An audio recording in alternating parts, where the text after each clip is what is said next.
Emi Martinez the Real বাস পাখি। আর কত দাদু। পেনাল্টি শুট আউটে আবারও নায়ক এমিলিয়ানো মার্টিনেজ। ওয়ার্ল্ড কাপ ফাইনালে ফ্রান্সকে চুপ করানোর পর আজকে আবার সেই ফ্রান্সের মাটিতে গিয়েই তাদের কাঁদিয়ে আসলেন।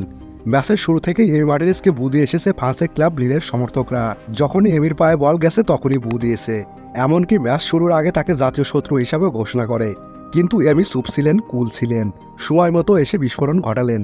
পেনাল্টি শুট আউটে প্রথম ও শেষ পেনাল্টি ঠেকিয়ে অ্যাস্টন ভিলাকে নিয়ে গেলেন উয়েফা কনফারেন্স লিগের সেমিফাইনালে। গলায় ইনফেকশন হয়েছে, কথা বলতে প্রবলেম হচ্ছে। সো চলুন সরাসরি দেখে নেই এমি মার্টিনেজের প্ল্যানটি সেভ। লক্ষ্য করুন, প্রথম প্ল্যানটি এমি বাম দিকে ঝাঁপিয়ে অসাধারণ দক্ষতায় সেভ দেয়। আর সেলিব্রেশনও ছিল এমির নিজস্ব স্টাইল। মুখে আঙ্গুল দিয়ে চুপ করতে বলে লিনের দর্শকদের।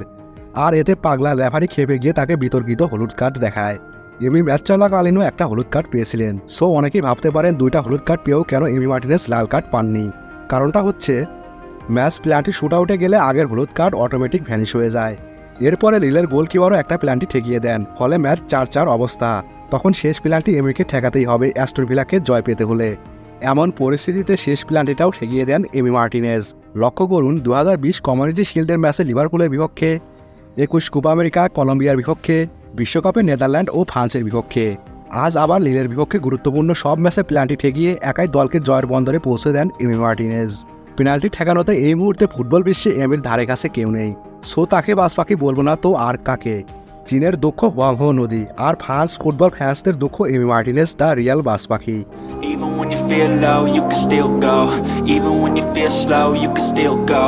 Even when there's no hope, you can still go. I never answer to no, man, I still go. Go, go, go, go, go, go, go, go, go, go, go, go, yo, go, go, go.